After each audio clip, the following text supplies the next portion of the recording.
खौफ वो एक एहसास जो इंसान को हद में रखता है। शेर जंगल का बादशाह है, लेकिन वो भी खौफ जानता है। मैदान में खिलाड़ी, स्टेज पे स्पीकर, इम्तिहान में स्टूडेंट, हर कोई किसी न किसी डर के नीचे जीता है। और ये डर तब पैदा होता है जब आपको कोई देख रहा हो, जब महसूस हो कि गलत का नतीजा भुगतना ही होगा। लेकिन जब देखने वाला कोई ना हो, फिर क्या होता है? फिर शहर कराची बन जाता है।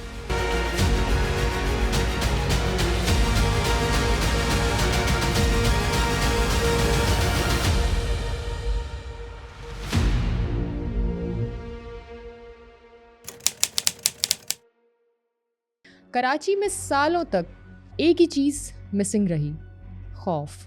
ना हुक्मरानों को खौफ कि उनका इख्तियार चला जाएगा, ना आवाम को खौफ कि कानून हाथ पकड़ेगा। यहाँ सिग्नल तोड़ने का डर नहीं, हेलमेट ना पहनने का डर नहीं, रॉन्ग साइड आने का डर नहीं, और जब डर ख़त्म हो जाए तो डिसिप्लिन भी ख़त्म हो जाता है। ये कहानी होती है शुरू 2011 से। उस साल कराची में तकरीबन 1800 लोग कत्ल हुए। गाड़ी चोरी, भत्ता खोरी और अगवा बराए तवान रोज़ का मामूल बन गया।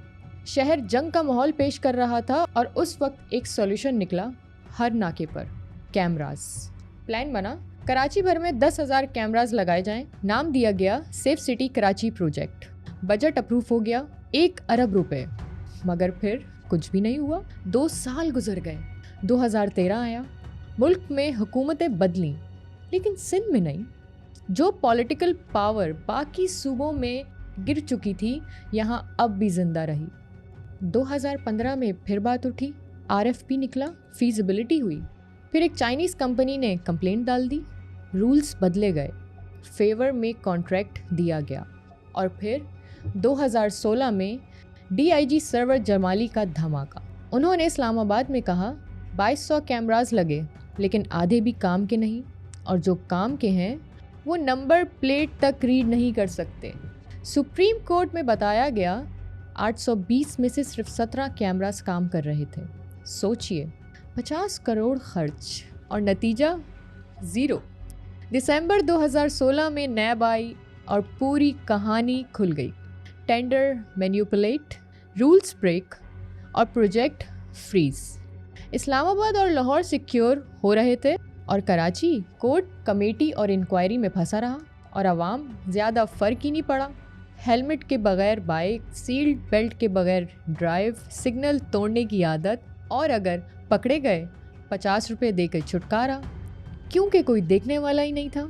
अगर हम लाहौर की बात करें तो लाहौर को उसकी गवर्नमेंट ने ओन किया, इसलिए वहाँ कैमरास भी हैं, पैनिक बटन्स भी, ड्रोन्स भी, 15 का सिस्टम भी, लाइव ट्रैकिंग भी।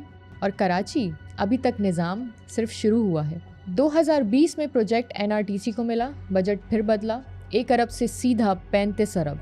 कैमरास हाई एंड आए, 12 megapixel, AI integration, ERVs, live alerts. सवाल ये है कि ये अजरक नंबर प्लेट्स हैं क्या? मकसद कल्चर नहीं है, machine readability. Black numbers, white background, camera easily read कर लेता है। कराची का ई-चलान सिस्टम एक AI बेस्ड ऑटोमेटेड सिस्टम है। यहाँ चलान पुलिस नहीं, कैमरास काटते हैं। जैसे ही आप कोई रूल तोड़ते हैं, कैमरास आपकी गाड़ी डिटेक्ट करता है। ये सिस्टम मैनुअल नहीं, ये फेसलेस है। ना बहस, ना सिफारिश, सिर्फ रूल। अगर चलान आ जाए तो पेमेंट आसान है, आप घर बैठ के पे कर सकते हैं। Mobile online banking, Sindh police website, NADRA counters, e-Sahulat centres, selected bank branches. Process simple है, चलान नंबर डालें, डिटेल्स चेक करें, पेमेंट सिलेक्ट करें, कंफर्म करें, रिसिप्ट सेव करें। हर गलती का अलग फ़ाइन होता है। Signal break, wrong lane, over speeding, one way entry, helmet, seat belt का ना पहनना, mobile use while driving, wrong parking, और सबसे इम्पॉर्टेंट बात, फ़ाइन अमाउंट चलान पर क्लियरली लिखा होता है। कैमरा सिर्फ देखता है, पकड़ता इंसान है। इसलिए ट्रैफिक और ऑपरेशंस पुलिस को एक्टिव होना होगा और आवाम को भी सुधरना होगा। फास्ट लेन में बाइक, एम्बुलेंस के आगे रुकावट, वन व्हीलिंग, ये सिर्फ सिस्टम का फॉल्ट नहीं, हमारी आदत का फॉल्ट है। दुनिया के 100 शहरों में कराची के ट्रांसपोर्ट सिस्टम 96 नंबर पे है। वर्ल्ड बैंक के मुताबिक कराची को 15,000 बसेस चाहिए और चल रही हैं सिर्फ 400। Daily 1000 new bikes. Human policing से ये शहर नहीं संभलता। एआई और कैमरास ज़रूरी थे। आवाम को चाहिए कि आवाम तब्दीली कबूल करे, सियासतदान कंट्रोल ना करें और सिस्टम को काम करने दिया जाए, वरना ये प्रोजेक्ट भी सिर्फ एक और फाइल बनकर रह जाएगा। लाहौर 15 साल आगे है। क्या कराची को भी वहाँ पहुँचने के लिए और 15 साल चाहिए, या हम आज ही सुधरना शुरू करें?